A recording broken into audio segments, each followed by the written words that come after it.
I have, as I age a little bit more every day, one of my beliefs is the smartest people know what they don't know. The people that are most competent know what they don't know and then lean on people who do know. Mm-hmm. And Ben Johnson is saying, the question was asked and he basically, I don't know. Never been here. But we got guys on the staff that do know, and I'm leaning on them. Yeah, there's guys on the staff and there's players. I think it's a nice situation because they do the few veteran players the Lions have. One of them is Jared Goff. He's been to a Super Bowl, right? That's going to help. You look at the coaching staff with Mark Brunell, Antoine Randall, guys that have been in the playoffs, and with Randall being part of, a franchise that is never lost. It feels like, with the Steelers, that they're always a winning franchise, winning organization. It's just, I like what they've got. And you mentioned Dan Campbell being part of it as well. If you're the offensive coordinator and it is up to you, does the situation dictate how you play this game out, snap counts or game plan? If I'm the offensive coordinator, yep. I'm looking at this game and I'm approaching it how I would approach it, right?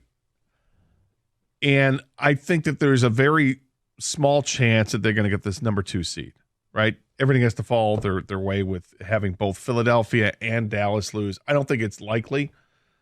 What I'm going to do is run the hell out of the football. Yeah.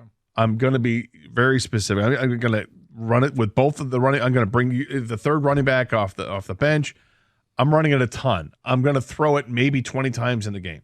I'm just not going to look to do too much in the passing game because I think the running game is good enough and it's probably the safest route to getting to the playoffs healthier when you have offensive linemen that are moving forward as opposed to dropping back when now you're backpedaling and anything can happen. When you're trying to be a road grader running blocker, I think it's to your advantage. And if your quarterback's not dropping back, a minimal amount of times, he's less likely to take hits. Yeah, he's not going to get hit, and he's the guy that you got to protect more than anybody else on this team. Is that JG16's got to stay healthy. To be clear, I don't want to see anybody get hurt. Of course not. Take as fully stacked roster as you can into the postseason. And I'm also going to rotate in and out offensive linemen, make sure guys can stay as fresh as they can, and hopefully at some point, because you're taking on a Nick Mullins-led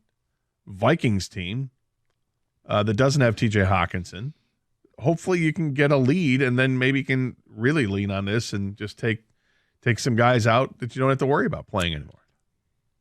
But that's not how typically football works. No, typically it is not how it works. But all right, one more from Ben Johnson. You got guys closing.